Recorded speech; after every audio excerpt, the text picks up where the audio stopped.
Welcome to English Baba channel class 8 SST की new book से chapter number 7 है factors of production. आज हम करेंगे इसके एनसीईआरटी सॉल्यूशन और क्वेश्चन आंसर। जल्दी से वीडियो को लाइक कर दो। आई होप चिल्ड्रन आपने वीडियो को लाइक कर दिया है और अभी तक चैनल को सब्सक्राइब नहीं किया तो सब्सक्राइब कर दो सो दैट आपको हमारे सारे अपडेट्स मिलते रहे। सबसे पहले करेंगे जहां पे चैप्टर स्टार्ट होता है वहां पे बिग क्वेश्चंस दिए हुए हैं। ये तीनों क्वेश्चन बहुत इंपॉर्टेंट है, तो पहले हम इन तीनों को करेंगे फिर आगे बढ़ेंगे। तो क्वेश्चन नंबर 1 इसमें पूछ रहा है what are the factors of production. अगर कोई भी चीज प्रोड्यूस हो रही है उसमें कौन कौन से फैक्टर हैं, याद रखना 4 फैक्टर होते हैं। कौन कौन से? सबसे पहला फैक्टर है लैंड यानी कि जमीन। चिल्ड्रन, हमें कोई भी ऑफिस शुरू करना है, कोई भी प्रोडक्शन शुरू करनी है, कोई फैक्ट्री लगानी है तो जमीन पे ही तो लगेगी भैया। ऑफिस कहां डालोगे, हवा में थोड़ी लटकेगा। तो सबसे पहले जमीन चाहिए, लैंड। उसके बाद आपको चाहिए लेबर। लेबर यानी कि इंसान जो उस फैक्ट्री में काम करेंगे, बिना उनके थोड़ी काम हो जाएगा। और तीसरा चाहिए आपको वो जो कैपिटल यानी जो मशीनरी। भाई उसमें कुछ ना कुछ प्रोडक्ट बन रहा होगा तो उसके लिए कुछ मशीन्स वगैरह चाहिए। और चौथा और सबसे इंपॉर्टेंट एक और है एंटरप्रेन्योर यानी कि मालिक, जिसने ये सारी चीजें प्रोवाइड कराई हैं। भाई कोई ना कोई मालिक होगा ना जिसने वो जमीन खरीदी, लोगों को नौकरी दी, वो मशीन्स खरीद के लाया, जो ये रिस्क ले रहा है कि उसका बिजनेस चला या ना चला। क्या आ गई ये चारों बातें समझ में? तो बस आंसर में आपको लिखना है the raw material and resources used in the production. जो भी रॉ मटेरियल और जो रिसोर्सेज यूज होते हैं प्रोडक्शन की प्रोसेस में, उन्हीं को कहते हैं फैक्टर्स ऑफ प्रोडक्शन। और अगर कोई पूछ ले कि भैया ये कौन कौन से होते हैं तो बता देना, पहला होता है लैंड यानी जमीन, दूसरा लेबर जो उसमें काम करेंगे इंसान, कैपिटल मतलब जो कैपिटल लगी चाहे वो इंसान की फॉर्म में हो या फिर वो मशीन की फॉर्म में हो, ठीक है। और एंटरप्रेन्योरशिप मतलब वो जो मालिक है जिसने सारा पैसा लगाया है, सब कुछ किया है। How are these factors interconnected? ये फैक्टर एक दूसरे से इंटरकनेक्टेड कैसे हैं? देखो, अगर जमीन नहीं होगी तो फैक्ट्री लगेगी क्या? अगर फैक्ट्री में काम करने वाले लोग नहीं होंगे तो क्या वो मशीन पे काम कर पाएंगे? और अगर ये नहीं होगा तो एंटरप्रेन्योर जिसने वो पैसा लगाया वो कुछ प्रॉफिट कमा पाएगा, कुछ उसकी कंपनी प्रोड्यूस कर पाएगी। यानी कि चारों ही फैक्टर एक दूसरे पे इंटरडिपेंडेंट हैं, सबकी अलग अलग इंपॉर्टेंस है। तो आंसर लिखेंगे all the 4 factors of production, चाहे वो लैंड हो, लेबर हो, कैपिटल है या एंटरप्रेन्योरशिप हो, आर इंटरकनेक्टेड, एक दूसरे से इंटरकनेक्टेड है। If even a single factor is missing, अगर एक भी फैक्टर मिसिंग हो गया, मान के चलो जमीन भी है, मशीन भी है और जिसने पैसा लगाया वो आदमी भी है, लेकिन लेबर ही नहीं है, तो क्या काम हो पाएगा? नहीं हो पाएगा। तो प्रोडक्शन विल नॉट प्लेस। अगर एक भी जो फैक्टर है वो मिसिंग हो गया तो प्रोडक्शन नहीं हो पाएगी। What is the role of human capital in production? अब यहां पे अभी हमने देखा था ये वाला, देखो, चाहे जमीन आपके पास हो, चाहे मशीन आपके पास हो, किसी ने पैसा लगा दिया हो, तो अगर ह्यूमन कैपिटल नहीं है, भाई आपने स्कूल डाल दिया, एक आदमी है उसने बड़ी बिल्डिंग बनवा दी, एसी लगवा दिया, सारी चीज बढ़िया करवा दी, लेकिन बिना टीचर्स के स्कूल चल जाएगा क्या? किसी आदमी ने रेस्टोरेंट बनवा दिया, भाई रेस्टोरेंट में काम करने के लिए जब तक कुक नहीं होंगे, जो खाना बनाने वाले वेटर्स नहीं होंगे, साफ सफाई वाले स्वीपर्स नहीं होंगे, तो क्या रेस्टोरेंट चल जाएगा? अल्टीमेटली ह्यूमंस की जरूरत पड़ती है जिसको ह्यूमन कैपिटल बोला जाता है। तो आंसर लिखेंगे, इससे पहले ये समझ लो, कोई आदमी चूड़ी बनाता है, ठीक है, तो उसके पास कैसी नॉलेज है? उसके पास नॉलेज है चूड़ी बनाने की। कोई आदमी लड्डू बनाता है, उसके पास एक्सपीरियंस है लड्डू बनाने का। फेसबुक, इंस्टाग्राम है ना, मार्क जुकरबर्ग, इनको कोडिंग का, सॉफ्टवेयर का वो है। तो जब तक इंसान नहीं होंगे, ह्यूमन कैपिटल नहीं होगी, काम नहीं होगा। तो role of human capital in production is to enhance the quality. तो रोल क्या है ह्यूमन का? जो ह्यूमन कैपिटल है वो अपनी क्वालिटी को धीरे धीरे इनहांस करना है। जैसे आईफोन 10 आया, आईफोन 11 आया, 12 आया, है ना, आप देखते हो कोई भी ऐप यूज करते हो, थोड़े टाइम बाद वो अपडेट हो जाता है, मतलब उसमें बेहतर फीचर आ जाते हैं। तो ह्यूमन कैपिटल का काम क्या है? उस चीज को और ज्यादा इनहांस करना, उसकी क्वालिटी को और अच्छा बढ़ाना, and production of goods and service by the use of their skills. जैसे चूड़ी बनाने के वाले के पास चूड़ी बनाने वाला स्किल है, लड्डू बनाने वाले के पास लड्डू बनाने का स्किल है, और जो ऐप बनाते हैं उनके पास सॉफ्टवेयर की नॉलेज है। तो अपनी नॉलेज को और एक्सपीरियंस को यूज करके वो करते हैं। And what are the facilitators? इनके फैसिलिटेटर्स कौन है? The facilitators of human capital are education and training. बच्चा कहेगा सर पूरा समझ में आ गया, लेकिन ये फैसिलिटेटर मतलब? भाई मार्क जुकरबर्ग क्या पहले दिन आया और पहले दिन ही उसने फेसबुक बना दी? पहले दिन ही कोई इंसान आया और पहले दिन ही भाई साहब लड्डू बनाना सीख गया? पहले दिन ही आया कोई चूड़ी बनाना सीख गया? नहीं नहीं नहीं, फैसिलिटेटर्स का मतलब है इन लोगों ने इस काम की, जो काम वो आज बहुत अच्छे से कर पा रहे हैं, उसकी प्रॉपर ट्रेनिंग ली है, उसकी कहीं कोई डिग्री ली है। अब बच्चा कहेगा सर लड्डू बनाने के लिए थोड़ी डिग्री लगती है। मैं ये नहीं कह रहा कि डिग्री लगती है, लेकिन कहीं ना कहीं इन्होंने सीखा है ना, 2 4 5 साल से लगातार कर रहे हैं, तब जाके आज इस तरह से सीख के आए हैं। अब है हमारे जो लास्ट में क्वेश्चंस दिए हुए हैं, क्वेश्चंस एंड एक्टिविटीज के, वो करेंगे। क्वेश्चन नंबर 1 देखो, how are the factors of production different from each other? ये चारों फैक्टर एक दूसरे से अलग अलग कैसे हैं? पहले तो ये देख लो भाई, पहला फैक्टर है हमारा लैंड, ठीक है। तो लैंड तो स्पेस प्रोवाइड कराती है ना, कि जहां पे वो फैक्ट्री डालोगे, कारखाना डालोगे। लेबर यानी कि जो लोग काम करेंगे वो उसमें वर्किंग प्रोवाइड कराएंगे, काम करेंगे, स्मूथ वर्किंग। कैपिटल जो मशीनरी की फॉर्म में डालोगे, मशीन से क्या काम होगा? जो प्रोडक्शन पहले हाथों से धीरे हो रही थी वो फास्ट प्रोडक्शन होगी। और एंटरप्रेन्योरशिप, जो मालिक है जिसने पैसा लगाया है, जो इस आइडिया को लेके आया, the idea and bears all the risk by spending money. जरूरी थोड़ी है उसका वो रेस्टोरेंट चली जाए, जरूरी थोड़ी है उसने जो स्कूल खोला है वो चली जाए, हो सकता है वो लॉस में चला जाए। तो चाहे वो प्रॉफिट में जाए या वो लॉस में जाए, ये पूरा रिस्क उठाता है ओनर, एंटरप्रेन्योर। अब ये एक चीज और पूछ रहा है, what are the difficulties you faced in classifying the factors? आपको क्या डिफिकल्टीज आती है? डिफिकल्टी ये आती है कि चारों इंटरकनेक्टेड है, तो कभी कभी हम कंफ्यूज हो जाते हैं।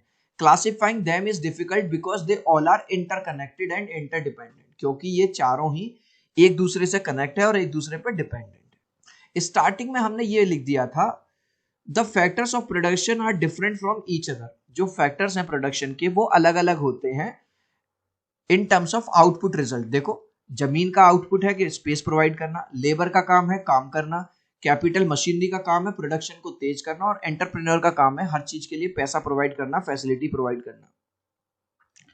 How does human capital differ from physical capital? देखो, आपको इमेज से समझाऊंगा। ह्यूमन कैपिटल होता है कोई भी इंसान, नाम में ही ह्यूमन लग गया। और फिजिकल कैपिटल होती है कोई मशीन। जैसे आपका एक स्कूल है, स्कूल के अंदर प्रिंसिपल मैडम है, तो ये तो हो गई ह्यूमन कैपिटल। इन मैम के पास ये एबिलिटी है कि इनको 20 25 30 सालों का एक्सपीरियंस है, एग्जाम कैसे कंडक्ट कराए जाते हैं, टीचर्स को ट्रेनिंग कैसे दी जाती है, स्कूल में डिसिप्लिन कैसे मेंटेन कराया जाता है, और एक्टिविटीज वो इनको आती है। और फिजिकल कैपिटल क्या है? जैसे स्कूल में जो एग्जामिनेशन रूम है उसके अंदर एक फोटोस्टेट मशीन रखी हुई है, तो टीचर ने एक पेपर बना के दिया और उसकी 50-50 कॉपी निकाल दी। क्या आपको समझ में आ गया? Human capital. दूसरा एग्जाम्पल समझो, एक किसान है जो कि खेत में काम कर रहा है, तो ये तो है ह्यूमन कैपिटल। उसको ये पता है कौन से सीजन में कौन सा बीज बोना है, कब सिंचाई करनी है, कब पानी देना है, कब हर खरपतवार डालना है, पेस्टिसाइड डालना है, ठीक है, ये तो है ह्यूमन कैपिटल। लेकिन अगर एक किसान एक ट्रैक्टर को यूज कर रहा है, जो काम पहले 4 दिन में हो रहा था वो अब 1 दिन में हो रहा है, तो ये जो ट्रैक्टर है ये है हमारा क्या? ये है हमारा फिजिकल कैपिटल। क्लियर आ गया? तो आंसर देंगे, human capital is a skilled and experienced human. Human capital कोई एक इंसान है जिसके पास अपना स्किल है अपने फील्ड का और एक्सपीरियंस है ऑफ हिज फील्ड, ठीक है। अब जो प्रिंसिपल है भाई, प्रिंसिपल को एक्सपीरियंस होगा अपने फील्ड का और फार्मर को एक्सपीरियंस होगा अपने फील्ड का। While physical capital is man made asset such as machinery. लेकिन जो फिजिकल कैपिटल है वो इंसानों द्वारा बनाई गई एक मशीनरी है, चाहे वो ट्रैक्टर हो या फोटोस्टेट वाली मशीन हो या कोई अदर इक्विपमेंट हो। How do you think technology is changing how people develop their skills? देखो, टेक्नोलॉजी कितनी आगे चली गई है, लोग अपने स्किल्स को डेवलप कर सकते हैं। आज देखो, घर बैठे कोई भी बच्चा पढ़ाई कर सकता है। कोई गार्ड की जॉब कर रहा है, वो रात में बैठे बैठे पढ़ सकता है ना। बहुत सारे स्टडी वाले ऐप आ गए हैं, ठीक है, बायजूस है, टॉपर है, पीडब्ल्यू है, बहुत सारे हैं। तो आप कहीं पे भी, कहीं से भी, किसी भी टाइम में पढ़ सकते हो, अपने स्किल्स को इनहांस कर सकते हो। तो आंसर में लिखेंगे, technology enables any time anywhere learning. Technology की वजह से आप कभी भी किसी भी जगह पर लर्न कर सकते हो, वाया ऑनलाइन कोर्सेज के थ्रू, वीडियोस के थ्रू, वर्चुअल लैब्स के थ्रू एंड एप्स के थ्रू, जो इंटरेक्टिव एप्स होते हैं। चिल्ड्रन, वीडियो अच्छा लग रहा है तो यार एक लाइक कर देना। आपके एक लाइक और सब्सक्राइब से बहुत मोटिवेशन मिलता है। 3 तक काउंट करूंगा चिल्ड्रन, प्लीज वीडियो को लाइक कर दो। 1 2 3। आई होप चिल्ड्रन आपने वीडियो को लाइक कर दिया है, चैनल को सब्सक्राइब कर दिया है। Thank you guys. चिल्ड्रन, अगर आपको हमारे एसएसटी के वीडियो अच्छे लग रहे हैं तो आपसे रिक्वेस्ट करूंगा, हमारे इंग्लिश, हिंदी और साइंस के भी क्वेश्चन आंसर आप जरूर देखिए। इंग्लिश बाबा चैनल पे हर सब्जेक्ट के क्वेश्चन आंसर्स अवेलेबल हैं क्लास 6 से लेके क्लास 12 तक। ठीक है, जब भी आप कोई भी वीडियो सर्च करते हैं लास्ट में लिख दिया करो यूट्यूब पे बाय इंग्लिश बाबा, आपको स्टार्टिंग में ही वो वीडियो मिल जाएगी। Question 4, a skill is something that you learn and practice to get. Skill क्या चीज है? जिसको आप सीखते हो और उसमें बेहतर होते जाते हो। It helps you do something well when playing sport. अगर आप प्लेयर हो कोई खेलने वाले तो आप अच्छा स्पोर्ट खेल पाओगे। कोई राइटिंग से रिलेटेड हो तो अच्छी राइटिंग कर पाओगे। कोई मैथमेटिक्स की आप स्किल सीखा है तो मैथमेटिक्स की प्रॉब्लम जल्दी सॉल्व कर पाओगे। कुकिंग का है, आजकल देखो कुकिंग की वीडियोस कितने चल रहे हैं, वो कर पाओगे। अब ये पूछ रहा है if you could learn one skill today what could be and why. अगर आज आपको एक स्किल सीखने का मौका मिले तो आप क्या सीखोगे? तो इसमें ये आंसर आपसे पूछ रहा है। आप इसमें कुकिंग लिख दो, आप इसमें प्लेइंग लिख दो, आप इसमें डांसिंग लिख दो। मैंने इसमें लिखा है कोडिंग। अगर मुझको मौका मिलेगा तो मैं कोडिंग सीखूंगा, क्योंकि आज के टाइम में कोडिंग का न केवल इंडिया में बल्कि ऑल ओवर द वर्ल्ड बहुत बोलबाला है, बहुत ज्यादा डिमांड है।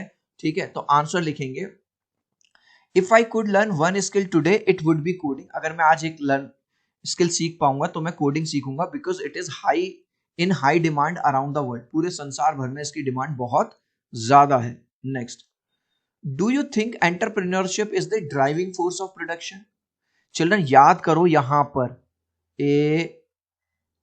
पे मैंने आपको क्या समझाया था कि जमीन भी मिल जाएगी और फैक्ट्री भी लग जाएगी, लेबर भी आ जाएगी और मशीन भी आ जाएगी, लेकिन इस सब के पीछे एक इंसान, एक फैमिली, एक ऑर्गेनाइजेशन होती है, यानी कि एंटरप्रेन्योर, जो मालिक है, जिसने अपना पैसा जमीन में लगाया है, लोगों की सैलरी देने में लगाया है, वो मशीन्स खरीदने में लगाया है। तो अगर ये नहीं होगा तो भैया फिर तो कुछ भी नहीं होगा, क्योंकि सबसे पहले तो इसको आइडिया आया था ना कि यार यहाँ पे मुझे एक रेस्टोरेंट खोलना चाहिए, जब वहां पे कुछ भी नहीं था। फिर इसने जमीन ली, जमीन लेने के बाद इसने वहां पे कंस्ट्रक्शन करवाई, फिर उसको रेस्टोरेंट बनवाया, स्कूल बनवाया, जो भी मशीन वगैरह लाया, लोगों को हायर किया इसने। तो सबसे जरूरी है, तो आंसर लिखेंगे यस।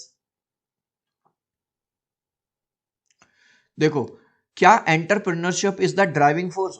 आपने कोई रेस्टोरेंट खोला तो उसका जो मालिक है वो ड्राइविंग फोर्स है या नहीं? बिल्कुल है। क्यों? क्योंकि इसने पैसा लगाया, इसी ने जमीन खरीदी, इसी ने फैक्ट्री डाली, इसी ने वो मशीन्स लाया, यही सबकी सैलरी दे रहा है। अगर ये इसका आइडिया ना होता तो ये कुछ होता ही नहीं। तो आंसर है यस।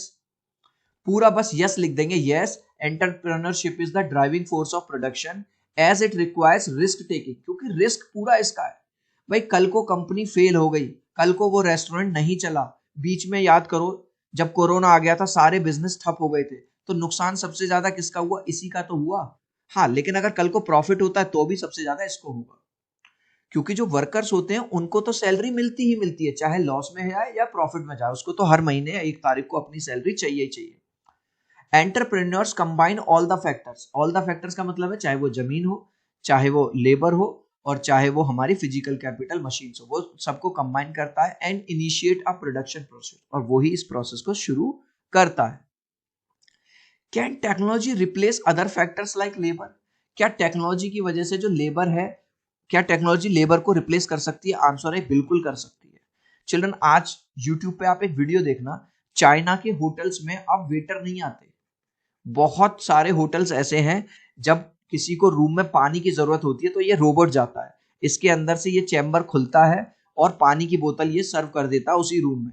तो यानी कि इस टेक्नोलॉजी के आने से इस आदमी की जो वेटर है उसकी नौकरी चली गई? तो बिल्कुल जा सकती है। अब इसमें ये पूछ रहा है इज दिस गुड और बैड? तो अब ये अच्छा है या बुरा है? तो भाई अगर मैं इस आदमी के पॉइंट ऑफ व्यू से देखूं जिसकी नौकरी चली गई इसकी वजह, तो इसके लिए तो बुरा है, लेकिन और सब लोगों के लिए बढ़िया है, क्योंकि काम जल्दी होगा। भाई मशीन बीमार तो नहीं पड़ती, मशीन छुट्टी तो नहीं मांगेगी, मशीन जो है हर महीने के लास्ट में सैलरी तो नहीं मांगेगी। अभी आपने इंटरनेट पे थोड़े दिन पहले देखा होगा, एक जेमिनाई करके ट्रेंड आया था, आपके बेकार से फोटो को आप जो से जो बोलते थे वैसे ट्रेंड कर देता था। एक आदमी है जिसने फोटोग्राफी का कोर्स किया, 5-6 साल लगा के, बहुत अच्छा कैमरा लिया, बहुत अच्छा कोर्स किया, जिस तरह के फोटो वो बनाना सीखा 5-6 साल में, भाई साहब जेमिनाई ने वो 1 मिनट के अंदर, 2 सेकंड के अंदर बना दिए। तो अब इसको ये लगेगा यार मेरा जॉब तो चला गया, लेकिन इनको क्या लगेगा, यार हमें तो मजा आ गया, हमें तो फ्री में फोटोज मिल रहे हैं। तो यानी कुछ लोगों के लिए तो वो बेकार है जिनकी नौकरी चली जाएगी टेक्नोलॉजी की वजह से, लेकिन कुछ लोगों के लिए वो अच्छा है क्योंकि सस्ता है, इजीली एक्सेसिबल है और प्रोडक्शन कैसी हो रही है, फास्ट हो रही है। तो आंसर लिखेंगे yes, technology can replace other factors like labour, labour को रिप्लेस कर सकती है।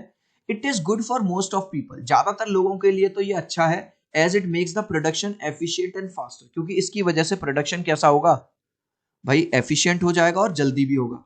लेकिन it is bad for some people who lost their job because of technology. अब यहाँ पे इस वेटर से बात करें या इस फोटोग्राफर से बात करें, इन दोनों के लिए तो ये खराब चीज है ना। इस वेटर की नौकरी छीन ली इस वाले रोबोट ने और इसकी नौकरी छीन ली जेमिनाई ऐप ने, तो इनको लगेगा यार ये तो बहुत खराब है। How do education and skill training affect human capital, can they substitute for each other और दे कॉम्प्लीमेंट ईच अदर। ये कह रहा जो एजुकेशन है और स्किल ट्रेनिंग है, क्या वो एक दूसरे को अफेक्ट करती है, क्या वो एक दूसरे के सब्स्टिट्यूट, एक दूसरे को मतलब रिप्लेस करती है या कॉम्प्लीमेंट करती है? नहीं भाई, वो कॉम्प्लीमेंट करती है। देखो स्टार्टिंग से ही बच्चा पढ़ाई लिखाई शुरू कर देता है, उसको सिखा दिया जाता है ये ए है, ये बी है, ये सी है, उसको मात्राओं का ज्ञान हो जाता है, 1 2 3 10 ये सब कुछ सिखा दिया जाता है, ताकि जब कल को वो कोई भी स्किल बेस्ड ट्रेनिंग लेता है उसको उसमें हेल्प मिलती है। तो आंसर लिखेंगे education and skill training complement each other. इसने पूछा था ना, तो complement. Education makes training more effective, education की वजह से हमारी जो ट्रेनिंग होती है वो इफेक्टिव हो जाती है। And training converts education into work place performance. Children आपने देखा होगा जब जैसे कोई एमबीए करता है, बीटेक करता है या कोई डॉक्टरी की डिग्री लेता है, तो ऐसा नहीं है कि बस उसने डॉक्टरी की डिग्री ली और अगले दिन से ऑपरेशन चालू, नहीं, पहले वो ट्रेनिंग लेता है, सीनियर डॉक्टर्स के अंडर में ट्रेनिंग लेगा 2 साल 3 साल 1 साल, है ना, तब जाके उसको अपना सर्टिफिकेट मिलेगा और वो प्रैक्टिस शुरू करेगा। तो जो ट्रेनिंग है वो कन्वर्ट कर देती है एजुकेशन को इनटू वर्क प्लेस परफॉर्मेंस, और कल को आगे चल के वो अच्छा इंजीनियर, अच्छा डॉक्टर, अच्छा लॉयर जो भी है वो बन जाता है और पैसा भी कमाता है। अब ये कह रहा है आपसे अगर आपको एक बिजनेस शुरू करना है स्टील बॉटल का, ठीक है, तो what kind of inputs are needed, आपको क्या क्या जरूरत पड़ेगी भाई, हमें जमीन की जरूरत पड़ेगी, फैक्ट्री की जरूरत पड़ेगी, ठीक है, how would you obtain them, ठीक है, फैक्ट्री मिल गई, मशीन्स मिल गई, अब मुझे अच्छे लेबर की जरूरत पड़ेगी, अच्छे लेबर के लिए मैं उनका इंटरव्यू करूंगा और अच्छे लोगों से बोलूंगा, मुझे रॉ मटेरियल के लिए जरूरत पड़ेगी, रॉ मटेरियल मैं किससे लूंगा, सप्लायर से लूंगा, मैन्युफैक्चरर से लूंगा। अब ये पूछ रहा है अगर उनमें से एक भी फैक्टर अगर आपको ना मिले, तो भाई हम अगर बॉटल का बिजनेस कर रहे हैं तो हमें स्टील भी चाहिए होगी, रॉ मटेरियल भी चाहिए होगा, मशीन्स भी चाहिए होंगी, लेबर भी चाहिए होगी। तो आंसर में बस आप क्या लिख दोगे, देखो सबसे पहले यहां देखो, what kind of inputs are needed, आपको क्या क्या जरूरत पड़ेगी। It will require input such as factory, एक फैक्ट्री की जरूरत होगी। अब खाली फैक्ट्री से तो कुछ नहीं होगा, रॉ मटेरियल जो स्टील लगेगा वो जरूरत है, टूल और मशीन्स की जरूरत होगी। How would you obtain them, कैसे इनको आप लोगे, I will obtain the raw materials from manufacturers, और जो सप्लायर्स होते हैं उनसे मैं रॉ मटेरियल लूंगा, ठीक है। I will hire good productive workers, मैं अच्छे वर्कर्स को भी हायर करूंगा। अब ये पूछ रहा है if any one of these factor is missing, अगर इनमें से एक चीज आपको ना मिले तो क्या होगा। भाई मान के चलो मुझे स्टील की बोतल में लगानी, सब मिल गया, मुझे स्टील ही नहीं मिली, फिर मैं बोतल कहां से बनाऊंगा, मुझे सब मिल गया, मुझे वर्कर्स ही नहीं मिले तो मैं बोतल, यानी कि अगर एक भी फैक्टर मिसिंग होता है तो जो हमारा काम है वो रुक जाएगा। If any of these factors go missing the productivity will slow down, वो जो प्रोडक्टिविटी है वो धीरे हो जाएगी एंड माइट कोलैप्स, और फाइनली बंद हो सकती है। चिल्ड्रन नेक्स्ट जो क्वेश्चन है वो ये कह रहा है कि इंटरव्यू लो एक एंटरप्रेन्योर का और फाउंडर का और उससे क्या क्या बातें हुई, ये एक एक्टिविटी बेस्ड क्वेश्चन है, इस तरह का आप खुद ही देख लीजिएगा। इस लास्ट क्वेश्चन का आंसर आप मुझे दोगे कमेंट सेक्शन में, देखूंगा कितने बच्चे राइट आंसर देंगे। There are dash factors of production के कितने फैक्टर्स बताए थे मैंने, 1 2 3 या 4। आप चाहो तो अपने आंसर में कमेंट में ए बी सी या डी लिख देना, मैं समझ जाऊंगा। सो आई होप मेरा ये वीडियो आपको बहुत अच्छा लगा होगा। प्लीज वीडियो को लाइक कर देना, चैनल को सब्सक्राइब कर देना। अब हम मिलते हैं अगले वीडियो में, बाय बाय।